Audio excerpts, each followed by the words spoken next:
తెలియజేస్తాను. పరమగీతములు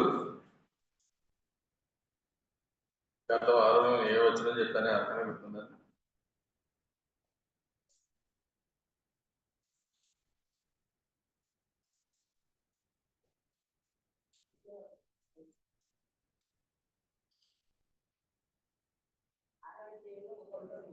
ఆరో అధ్యాయము మొదటి వచనంలో ధ్యానించాం.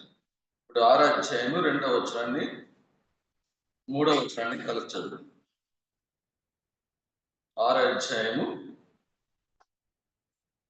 2వ వచనము 3వ వచనాన్ని మనందరం కలిసి చదువు. ఉద్యానవనమునందు మేపుటకు పద్మములను ఏలుకొనుటకు నా ప్రియుడు తన ఉద్యానవనమునకు పోయింది, పరిమళ పుష్ప స్థానమునకు పోయింది. నేను పద్మములను తెలుపుచున్న నా ప్రియుని దానము అతడు నాకు ప్రభు సహాయం కొరకు ప్రార్థన. పరిశుద్ధుడైన తండ్రి, ప్రేమ కలిగిన దేవ, మీ ఘనమైన నామాన్ని బట్టి మీ వందనాలు చెల్లిస్తున్నాం తండ్రి. ఈ ఉదయకాల సమయంలో నీవు వాక్య భాగాల ద్వారా మీరే మాతో మాట్లాడండి. వినగలిగే చెవి, గ్రహించగలిగే మనసు, వాక్యానికి లోబడే మనసు మీ అందరికీ దయచేయండి. నీ వాక్యాన్ని వివరించడానికి నిష్ప్రయోజకుడైన నన్ను మీ నోటు బోరుగా వాడుకొని మీరే మహిమను ఘనతను పొందమని, మీకు ఇష్టం లేని పలుకు పలికి నాకు నైట్ వరకు నేను నష్టం తెచ్చుకోకుండా సంఘము క్షమాభివృద్ధి చెందినట్లు అనుకూల వచనమే కానీ దుర్భాష ఇది మీ నోట రాలేదని మీ వాక్యం సెలవిస్తుంది కనుక ప్రభా, సంఘము క్షమాభివృద్ధి చెందినట్లు నిష్ప్రయోజకుడైన నన్ను మీరు మీ మహిమ కొరకు వాడుకోమని యేసయ్య నామములో ప్రార్థిస్తున్నాను తండ్రి. మనం చదువుకున్న ఈ లేఖనాలను చూసినట్లయితే ఉద్యానవనం నందు మేపుటకు. ఉద్యానవనము అనేది దేనికి సాదృశ్యంగా ఉందంటే సంఘానికి సాదృశ్యంగా ఉంది. సంఘంలో ఉన్న మనం అందరం కూడా పద్మములు అంటే ఏంటి? పుష్పములు. అంటే మనం అందరం కూడా ఒక మంచి పుష్పంలాగా ఉండాలన్నది దేవుని యొక్క ఉద్దేశం. అంటే పుష్పాలన్నీ ఏం చేస్తాయి? మంచి వాసన ఇస్తూ ఉంటాయి. అలాగే దేవుని బిడ్డలు కూడా దేవునితో సహవాసం చేసినట్లయితే వాళ్ళు ఎలా ఉండాలన్న దాని గురించి మనం చాలాసార్లు కొరింథీ పత్రికలో చూస్తూ ఉంటాం. అపొస్తలుడైన పౌలు మనం ఎలాంటి వాసన ఇవ్వాలో ఆ మాట ఒకసారి చదువుతాం చూడండి. ఎవరైనా తీస్తే కొరింథీయులకు రాసిన 2వ పత్రిక చదవండి.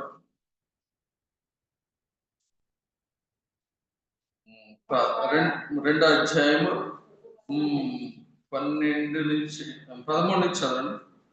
మనసులో నెమ్మది లేక వారి యొక్క సెలవు తీసుకున్నప్పటి నుండి మాసిదోనియాకు బయలుదేరింది. మా ద్వారా ప్రతి స్థలమందును క్రీస్తును గూర్చిన జ్ఞానం యొక్క సువాసనను కనుపరుచు ఆయన యందు మమ్మల్ని ఎల్లప్పుడూ విజయోత్సవంతో ఊరేగించిన దేవునికి స్తోత్రం. రక్షింపబడి వారి పట్లను మేము దేవునికి క్రీస్తు సువాసనై ఉన్నాము. నశించు వారికి మరణార్థమైన మరణపు వాసన గాను, రక్షించు వారికి జీవార్థమైన జీవపు వాసన గాను. కనుక మనం ఎలా ఉండాలన్నది ఇక్కడ దేవుని వాక్యం సెలవిస్తుంది. మనం ఎలా ఉండాలి? సువాసనగా ఉండాలన్నది, జీవార్థమైన జీవపు వాసనగా ఉండాలన్నది దేవుని యొక్క ఉద్దేశం. కనుకనే సంఘంలో ఉన్న మనం అందరం కూడా వాక్యానికి ఎప్పుడైతే విధేయత చూపిస్తూ ఉంటామో అప్పుడు మన ద్వారా ఆ ఉద్యానవనంలో వచ్చిన వాళ్ళందరూ కూడా సువాసన పీల్చుకునేటట్లుగా ఉంటూ ఉంటారు. లేదంటే మన జీవితం సరిగా లేదంటే మనల్ని బట్టి దేవుని దగ్గరికి వచ్చే వాళ్ళు కూడా దేవునికి దూరం అవుతూ ఉంటారు. కనుకనే దేవుని మనం ఆరాధిస్తున్నప్పుడు మనం అందరం కూడా అంటాం, ఒక మాట ఉపయోగిస్తుంటాం, పాపం నన్ను నువ్వు రక్షించినందుకు నీకు వందనాలని చెప్తూ ఉంటాం. కనుకనే ఇది కూడా కొరింథీయులకు రాసిన పత్రికలో ఒక మాట రాయబడి ఉంటుంది. మొదటి కొరింథీ పత్రిక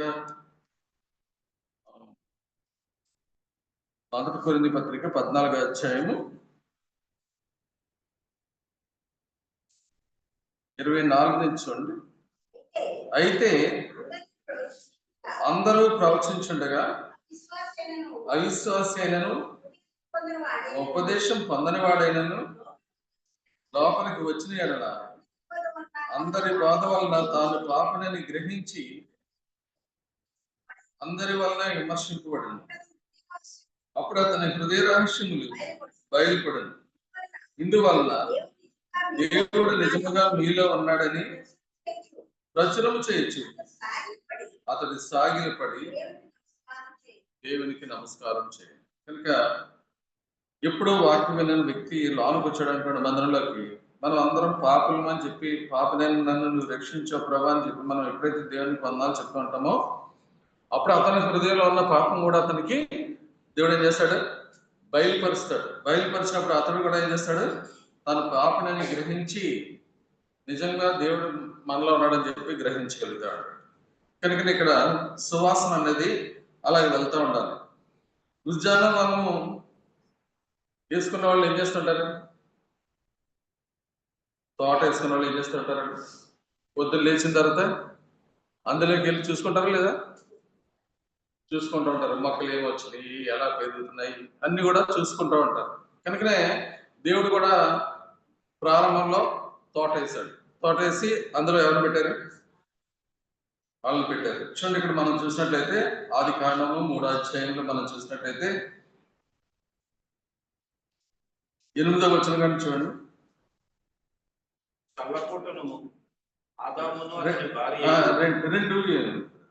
రెండు నుంచి దేవుడైన యెహోవా తూర్పున ఏదెనులో ఒక తోట వేసి తాను నిర్మించిన నరుని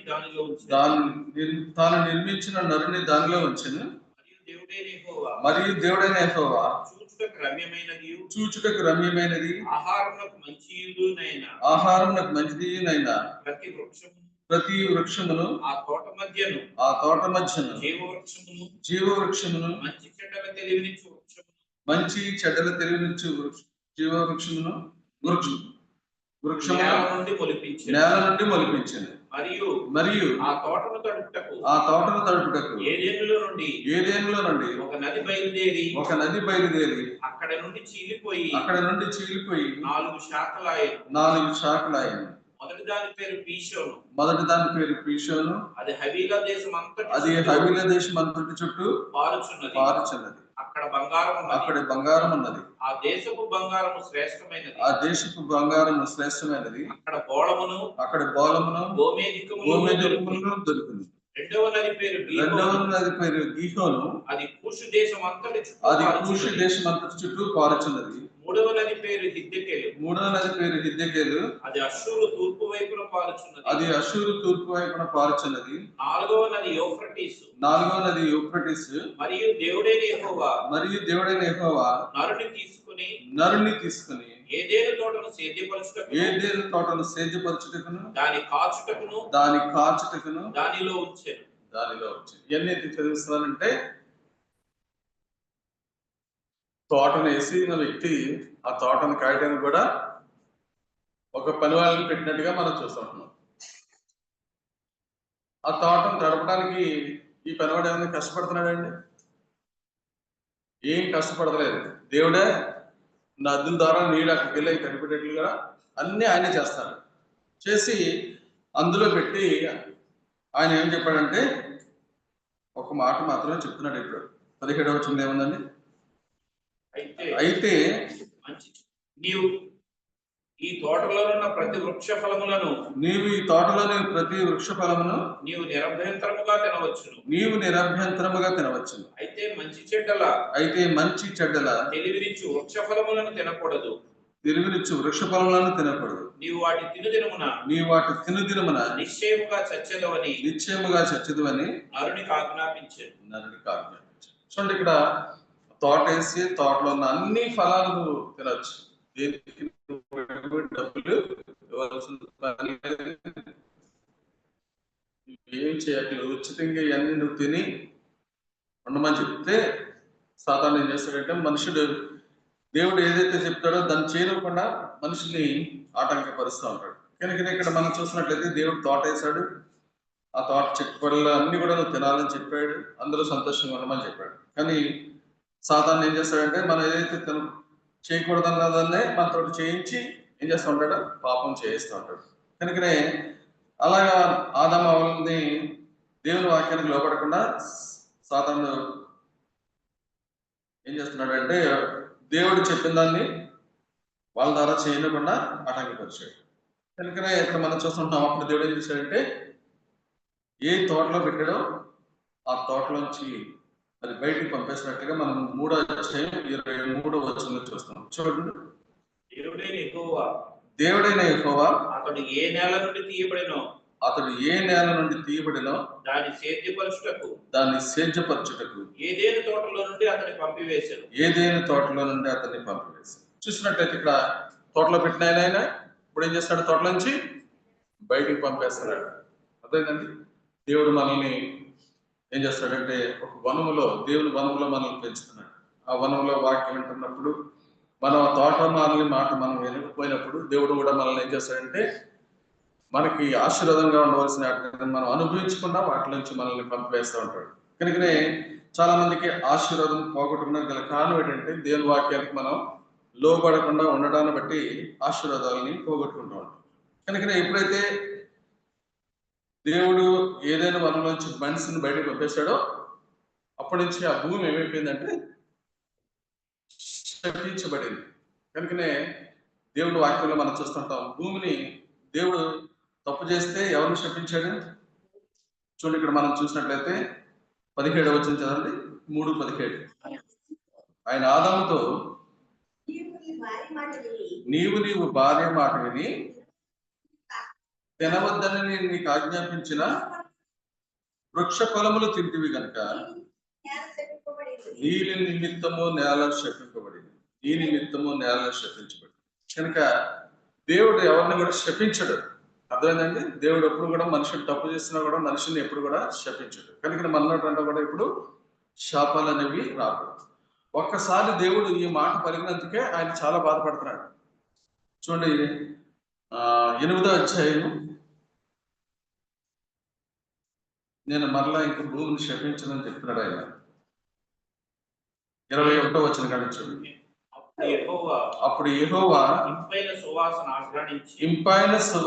ఆగ్రానించి ఇక మీదట నరులను బట్టి భూమిని మరలా శపించాను.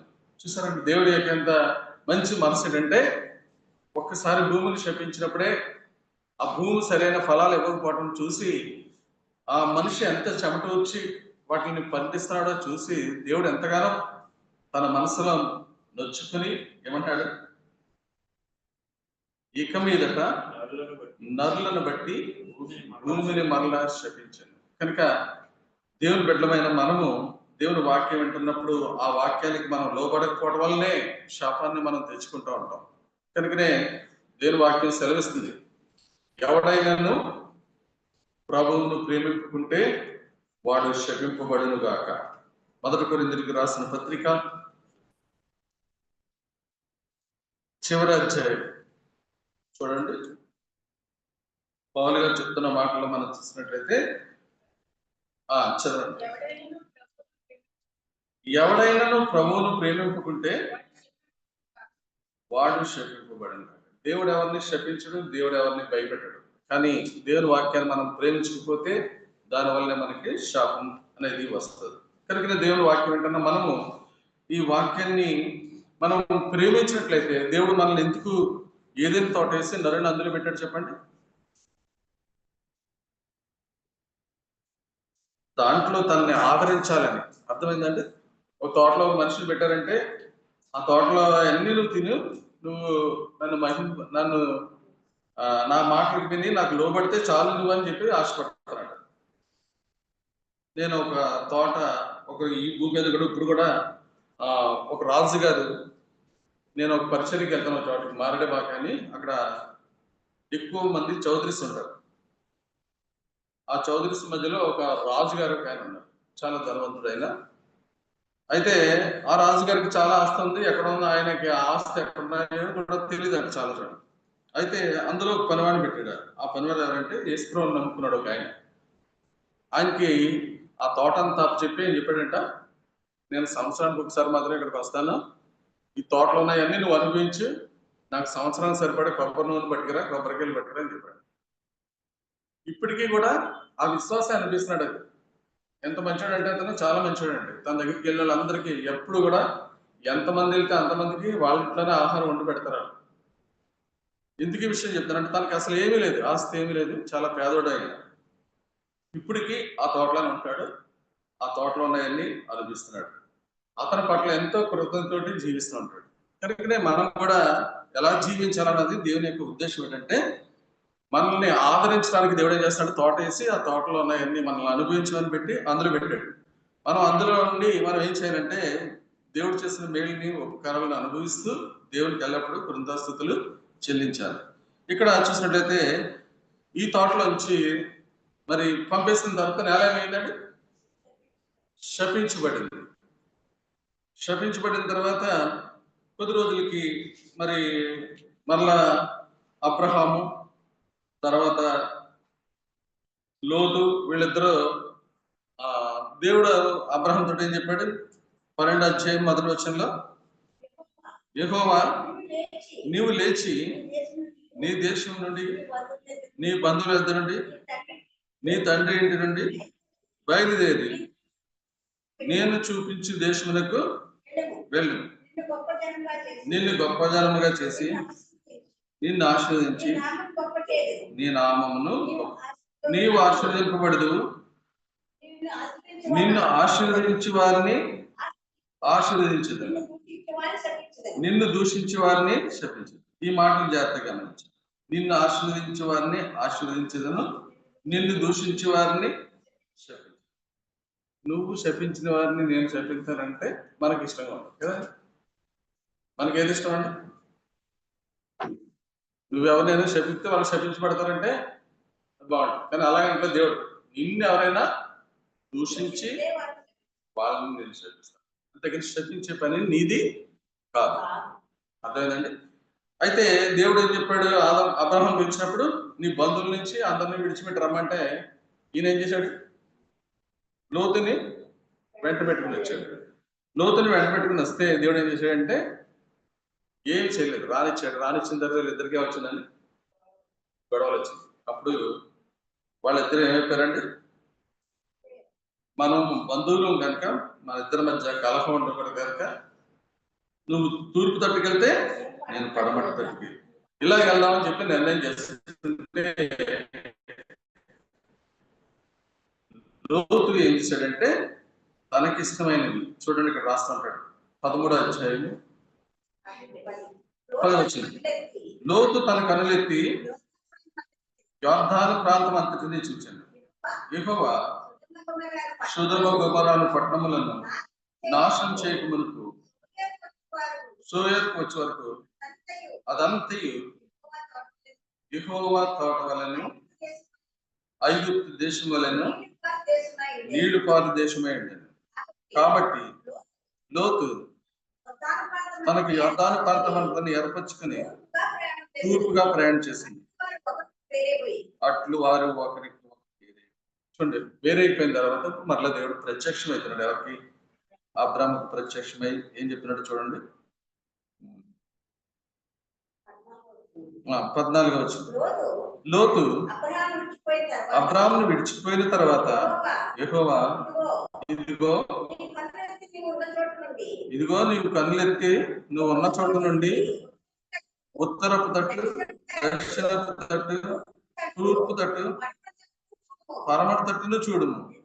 ఎందుకనగా నీవు చూచున్న ఈ దేశం అంతటిని నీకును నీ సంతానమునకు సదాకాలం.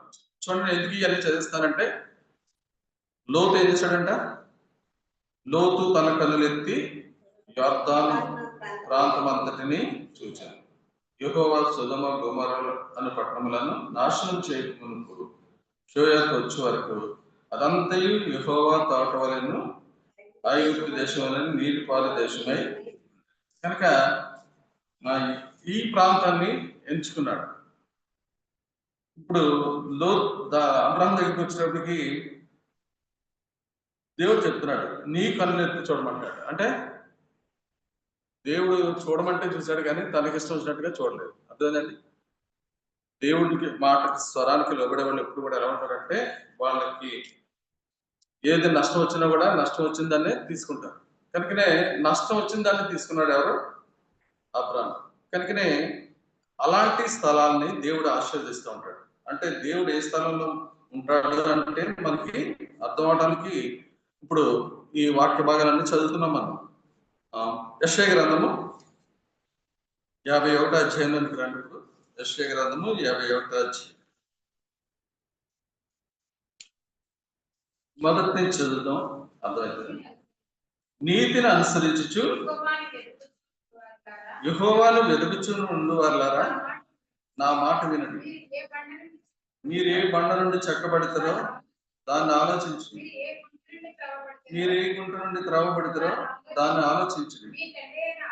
మీ తండ్రి అయిన అబ్రహాము సంగతి ఆలోచించండి. మిమ్మల్ని కనిన శారాను ఆలోచించండి. అతడు ఒంటరి ఉండగా నేను అతన్ని పిలిచి తిని అతన్ని ఆశీర్వదించి అతని పెక్కి మంది అగినట్లు చేసి తిని యెహోవా సియోనులో ఆదరించినాడు. దాని పాడైన స్థలములన్నిటినీ ఆదరించి దాని అరణ్య స్థలములను ఏదేని వలె చేయించున్నాడు. చూడండి ఇక్కడ ఎలాంటి మాటలు దేవుడు రాస్తున్నాడంటే దేవుని యొక్క స్వరానికి మనం లోబడి మనకు నచ్చినట్టుగా మన పనులు ఎత్తి మనం చూసుకొని ఇది నాకు బాగుంటుంది ఇది చేసుకుందాం అని అనుకుంటుంటే మనకి దాంట్లో ఆశీర్వాదం ఉండదు. దేవుడు దేవుడు ఏం చెప్పినాడు? నీ పనులు ఎత్తి చూడమని చెప్పినప్పుడు అబ్రహాం చూశాడు. పాడైపోయిన స్థలాలని అతను తీసుకున్నాడు. కానీ పాడైపోయిన స్థలాలను ఎలా చేశాడు అన్న దాని గురించి ఇక్కడ మనం చూస్తున్నట్లయితే యెహోవా సియోనును ఆదరించున్నాడు. దాని పాడైన స్థలములన్నిటినీ ఆదరించి దాని అరణ్య స్థలములను ఏదేని చేయించున్నాడు. దాని ఎడారి భూములను యెహోవా తోట వల్లే నగినట్లు చేయించున్నాడు. ఆనంద సంతోషములను కృతజ్ఞతాస్తుతియు సంగీత గానములను దానిలో వినబడు. నా ప్రజలారా నా మాట ఆలకించుడి, నా జనులారా నాకు చెవియొగ్గి వినుడి. ఉపదేశం నా ఎదుండి బలిదేరు. దేవుని ఉపదేశం వింటున్న వాళ్ళు ఎప్పుడు కూడా ఆయన స్వరానికి లోబడతారు. సాతాను చెప్పిన స్వరానికి లోబడరు. దేవుడు స్వరానికి ఎవరైతే లోబడుతూ ఉంటారో వాళ్ళు ఆయన తోటలో ఉంటారు. ఆయన తోటలో ఉన్న వాళ్ళు ఆయన స్వరం విని ఆ వాక్యానికి విధేయత చూపిస్తుంటారు. వాక్యానికి ఎవరైతే విధేయత చూపిస్తుంటారో వాళ్ళ జీవితాల్లో ఆశీర్వాదాలు కనపడుతుంటాయి. కనుకనే ఇప్పుడు పాడైన స్థలాలని దేవుడు ఏం చేస్తున్నాడు? బాగు చేస్తున్నాడు. వాటిని ఎలా చేస్తున్నాడని చెప్పేసి మనం చూస్తున్నాం అంటే ఏదేని తోటలాగా చేస్తున్నాడు. దేవుడు యెహోవా తోటలాగా చేస్తున్నట్లుగా మనం చూస్తున్నాం. కనుక దేవుడి తోటలో ఉంటున్న మనము, ఆయన వాక్యం వింటున్న మనము మంచి ఫలాలు ఫలించాలి. మంచి ఫలములు ఫలించని ప్రతి చెట్టు నరకబడుతుందని చెప్పి దేవుని వాక్యంలో మనం చూస్తున్నాం. కనుక మన అందరం కూడా మంచి ఫలాలు ఫలించాలని దేవుని యొక్క ఉద్దేశం. కనుక ఈ వనంలో తీసుకొస్తున్నాడు. ఈ వనంలో మనల్ని ఏం చేస్తున్నాడు? మేపుతున్నాడు. మేపుతున్నప్పుడు మనం వాక్యం విని మనం ఏం చేయాలంటే మంచి సువాసన ఇచ్చే పుష్పాల్లాగా ఉండాలన్నది దేవుని యొక్క ఉద్దేశం. కనుకనే ఆ తోటలోకి వచ్చి ఆ తోటలో ఏం చేస్తున్నాడంటే మంచి విశ్వాసాలను ఏం చేస్తున్నాడు? సిద్ధపరుస్తున్నాడు. సిద్ధపరిచిన విశ్వాసాలను దాంతో కూడా ఉండటానికి ఒక రోజు తీసుకువెళ్ళిపోతూ ఉంటాడు. కనుకనే వాక్యం వింటున్న మనము ఎలా ఉండాలన్నది దేవుని ఉద్దేశం ఏంటంటే ఆయన మేపుచున్న గొర్రెలాగా ఉండాలి. గొర్రె ఎప్పుడు కూడా కాపరి స్వరానికి లోబడతా ఉంటది. కనుకనే ఇక్కడ మనం చూస్తుంటాం 100వ కీర్తనలో రాస్తున్నాడు. 3వ వచనం చదవండి.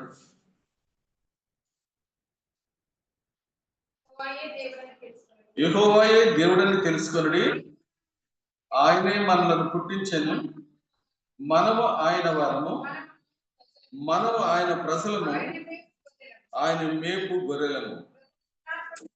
కృతజ్ఞతార్పణలు చెల్లించుచు ఆయన గుమ్మములో ప్రవేశించడు. కీర్తనలు పాడుచు ఆయన ఆవరణములో ప్రవేశించడు. ఆయనను స్తుతించు,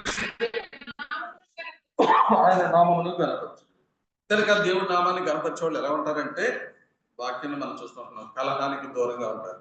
కలహమునకు దూరంగా ఉండట నరులకు ఘనత. సామెతల గ్రంథంలో రాస్తూ ఉంటాడు. కలహానికి ఎవరైతే దూరంగా ఉంటారో వాళ్ళు దేవుని గణపరిచే వ్యక్తులు. కనుక ఇక్కడ మనం చూస్తున్నాం ఆ ఆది కాండంలో 13వ అధ్యాయంలో అబ్రహాం ఏం చేశాడంటే అసలు ఎంత మంచి మనసుతో చెప్పినాడంటే అసలు నేను నిన్ను తీసుకొచ్చాను కనుక నేను ఈ స్థలం అంటాను అవతల స్థలంలోకి వెళ్ళిపోమని చెప్పాలి, కానీ అలా చెప్పట్లేదు. ఏమని చెప్తున్నాడంటే 13వ అధ్యాయంలో మనం చూసినట్లయితే దేవుడు తీసి నిన్ను నాకు కూడా ఎవరిని బంధువులు తీసుకురావద్దన్నా కూడా నేను తీసుకొచ్చాను, నేను తీసుకురాబట్టే నువ్వు నన్ను బట్టి నువ్వు కూడా ఇంతగా ఆస్వాదించబడ్డావు కనుక ఇప్పుడు నేను ఈ ప్రదేశంలో ఉంటాను అవతల ప్రదేశంలోకి వెళ్ళిపోమని చెప్పట్లేదు అబ్రహాం. ఏం చెప్తున్నాడు ఇక్కడ మనం చూసినట్టయితే చూడండి ఎంత చక్కగా చెప్తున్నాడంటే ఉన్నది కదా, దయచేసి నన్ను విడిచి వేరుగా ఉండు. దానికి ముందు ఇది చదవండి బ్రదర్. ఏంటంటే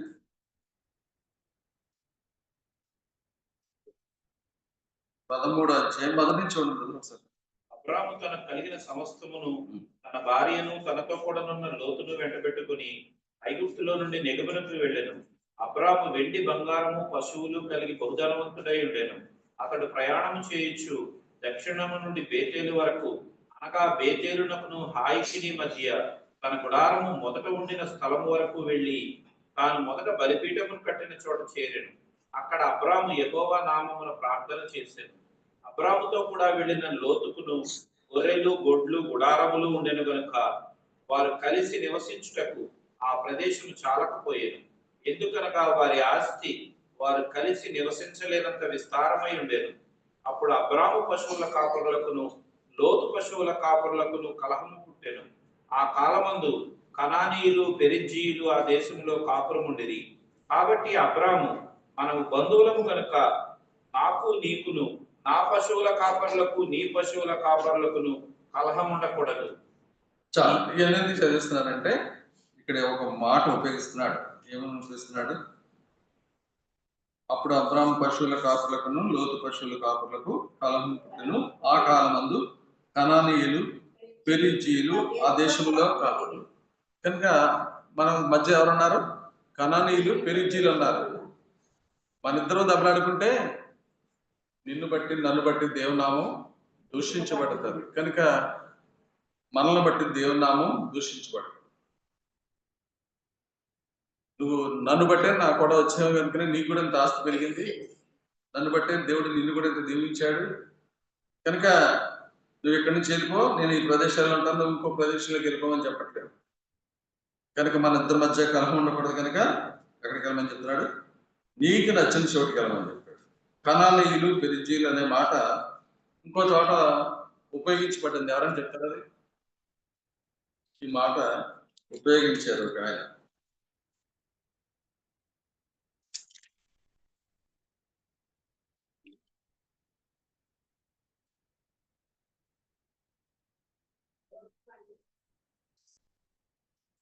మీరు ఇంటికి వెళ్ళి వచ్చిన తర్వాత మళ్ళీ సరే మీరు చెప్తారు కానీ నేను చెప్పనులేండి, మీరు ఎదుగుతారు కొంచెం చదివి. ఆ మాట ఉపయోగించి వాళ్ళ మధ్య మనకి నన్ను మీరు మనల్ని బట్టి దేవునామం దూషించబడుతుందని చెప్పి ఒక ఆయన చెప్తాడు. ఎందుకు ఈ విషయం చెప్తున్నానంటే అబ్రహం అంతగా ఆలోచించాడు. మన మధ్య కనానీయులు పెరిజ్జీయులు ఉన్నారు, వాళ్ళ మధ్య మనం కలహపడకూడదు కనుక నీకు నచ్చిన ప్రదేశంలోకి వెళ్ళిపో, నువ్వు ఏది విడిచిపెడితే అందులో నేను ఉంటానని చెప్పాడు. పనికిరాని దాన్ని వదిలేశాడు, మంచి అన్ని కూడా లోతు తనకి నచ్చినవి అని చేస్తున్నాడు. పనికిరాని దాన్ని తీసుకున్న దాన్ని దేవుడు ఏం చేశాడు? ఆశీర్వదించాడు. వనములో దేవుని ఆశీర్వాదం ఉండాలి, కానీ మనం ఎక్కడుంటే అక్కడ దేవుడు మనల్ని దీవిస్తుంటాడు కనుక దిక్కుల వైపు ఎప్పుడు కూడా చూడకూడదు. అన్ని దిక్కుల్లో కూడా దేవుడు మనకి తోడుగా ఉంటాడు. కనుక ఇక్కడ మనం ఏం తెలుసుకోవాలంటే 3వ వచనం మనం చదువుతున్న 100వ కీర్తన 3వ వచనంలో యెహోవాయే దేవుడని తెలుసుకున్నది, ఆయనే మనల్ని పుట్టించెను, మనం ఆయన వారము, మనము ఆయన ప్రజలము, ఆయన మేపే గొర్రెగా నువ్వు ఉంటే నువ్వు ఆయన స్వరానికి లోబడుతున్నావు. నువ్వు ఆయన మేపే గొర్రెగా లేకపోతే నువ్వు ఆయన స్వరానికి లోబడలేదు. కనుకనే ఆయన గొర్రెగా ఉండేవాళ్ళు ఏం చేస్తారంటే కృతార్పణలు చెల్లించు ఆయన గుమ్మములో ప్రవేశిస్తారు, కీర్తనలు పాడొచ్చి ఆయన ఆవరణంలో ప్రవేశించుతారు, ఆయన స్తుతిస్తూ ఉంటారు, ఆయన నామమును గణపరుస్తూ ఉంటారు. యెహోవా దయాళుడు, ఆయనకు కృతజ్ఞతాస్తుతులు కనుక మనం ఏం చేయాలంటే కొద్ది నిమిషాలు దేవుని స్తుతించాలంటే మనం ఏ పని చేయకుండానే దేవుడు ఏం చేస్తున్నాడు, మనకి కావాల్సిన అన్ని సమకూర్చి పెట్టేశాడు. ఆదాంకి ఏం పెట్టాడండి? ఆదాం ఏమి వెళ్ళి తడపక్కర్లేదు, నదులని పెట్టాడు. ఆ నదిలో వెళ్ళి ఆ తోటలో ఉన్న వృక్ష ఫలాలన్నీ, ఆ వృక్షాలకు కావాల్సినంత నీరు అయ్యి తీసుకెళ్ళిపోయి తడిపేస్తున్నాయి, అన్ని చేస్తున్నాయి. అందులో ఉన్నవన్నీ తీసుకుని తిని దేవుని స్తుతించవలసిన వ్యక్తి దేవుని స్వరానికి కాకుండా ఏమి ఎవరోడు మాట వింటా ఉంటారు చాలా మంది కదండి. ఏమి పెట్టిన వాళ్ళని ప్రేమిస్తుంటారు, పెట్టే వాళ్ళని ఏం చేస్తుంటారు, ప్రేమించు. కానీ మన దేవుడు ఎలాంటి వాడో తెలుసుకుంటే మనం ఏం చేస్తూ ఉంటే ఆయన్ని గణపరుస్తూ ఉంటాం. ఎలా గణపరుస్తూ ఉంటే ఆయన ఏం చేస్తున్నాడు మనల్ని, మనం చదువుకున్న పరమగీతాలు ఏముంది, ఉద్యానవనందు మేపుటకును పద్మములను ఏరుకొనుటకును నా ప్రియుడు తన ఉద్యానవనమునకు పోయాడు, పరిమళ పుష్ప అన్మునకు పోయాడు. నేను పద్మములలో మేపుచున్న నా ప్రియుని దానను అతడు నావాడు. కనుక నీవు నిజంగా గణపరచోళ్ళు ఎలా ఉంటారంటే, చూడండి, ఈ సులమిత అనే మాటలు మనం చూస్తున్నట్లయితే నా ప్రియుని దానను అతడు నావాడు. 2:16 ఏమన్నది చదవండి. నా ప్రియుడు నావాడు, నేను అతని దానను పద్మములున్న చోట అతని మందును మేపుచుంది. కనుక మనం ఇప్పుడు కూడా మనం ఎలా గణపరచాలంటే, దావీదు ఒక కీర్తన రాస్తూ ఆ కీర్తనలు ఏమని చెప్తున్నాడంటే, చూడండి 16వ కీర్తన అనుకుంటాను, మొదటి 2వ వచనం.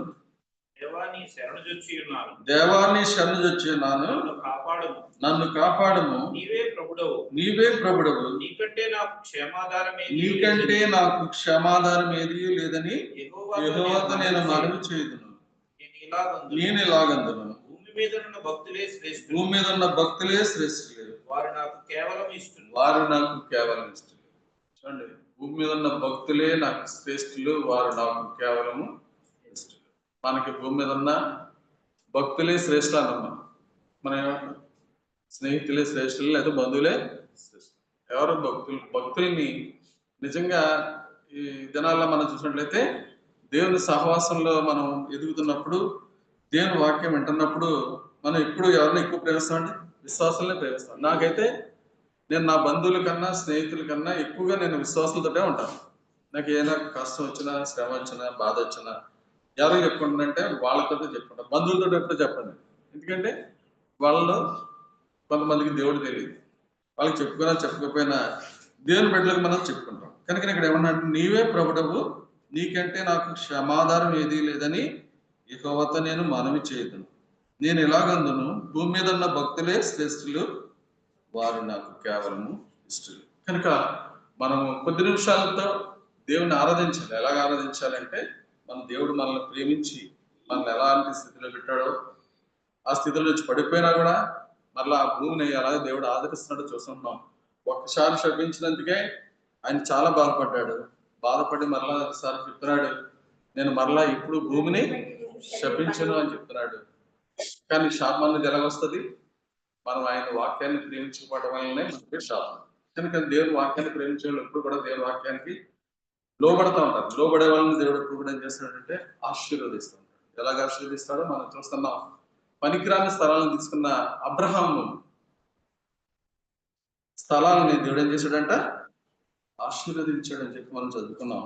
చూడండి, అక్కడ తర్వాత మాటలు ఏమంటాడంటే, అక్కడ ఏముందని చెప్పి రాస్తున్నాడు. 3వ వచనం, 51, 3, 4 వచనాలు చదువు. యెషయా గ్రంథము.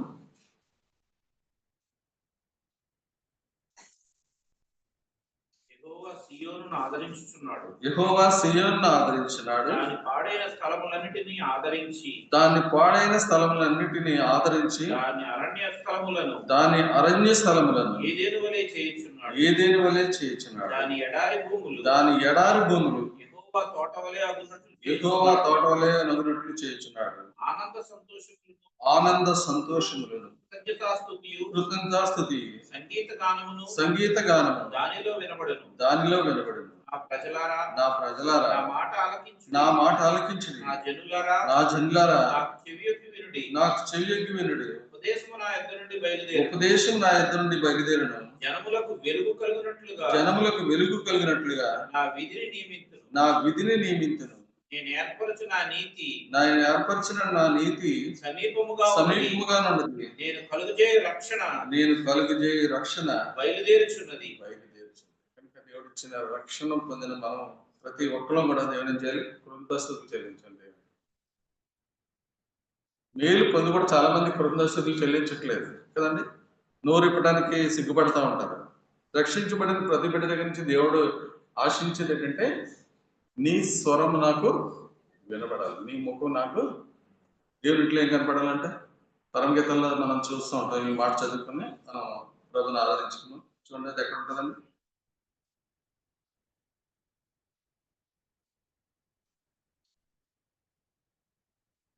2:14 చదవండి. బండ సందుల్లో ఎగురు నా పావురమా, పేటు వేగులను ఆశ్రయించి నా పావురమా, నీ స్వరము మధురము, నీ ముఖము మనోహరము, నీ ముఖము నాకు కనబడనిమ్ము, నీ స్వరము నాకు వినబడదు. కనుక దేవునింట్లో మన ముఖం కనబడాలి, ఆయన స్వరం వినబడాలి. చాలా మంది ముఖం కనబడుతుంది కానీ స్వరం వినబడుతుంది కదండి. కొంతమంది దేవుని ద్వారా మేలు పొందుతూ ఉంటారు. దేవునికి ప్రభావం ఇచ్చిన రక్షణ బట్టి నీ పొందాలని చెప్పడానికి మరి సిగ్గుపడే వాళ్ళు కొంతమంది ఉన్నారు, భయపడే వాళ్ళు కొంతమంది ఉన్నారు. అలా ఉండకూడదు. కొంతమంది చదువు లేకపోయినా కూడా దేవుని ఎంతగా కనపరుస్తూ ఉంటారో వాళ్ళు మంచి స్వరాలతోటి.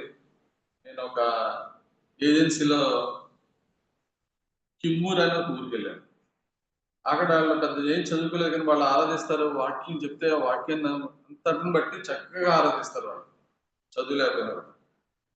చాలా మంది చదువుని కూడా ఆరాధించలేని స్థితిలో ఉంటున్నారు చాలా మంది. దేవుని బిడ్డలమైన మనము దేవుడు చేసిన మేలుని బట్టి మనం దేవుని స్తుతించాలి. నీ స్వరము నాకు వినపడుతుందేమో, నీ ముఖం నాకు.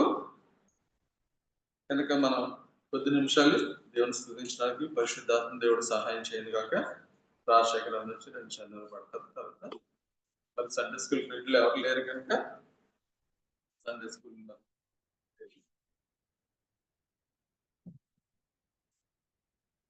పెద్ద పాటల పుస్తకంలో పాట సంఖ్య 114, పాత పుస్తకంలో 112. ఓ ప్రేమ గల యేసు ప్రేమించినావు మమ్ము. పల్లవి 1-3-7 చరణాలు. 1-3-7. 114.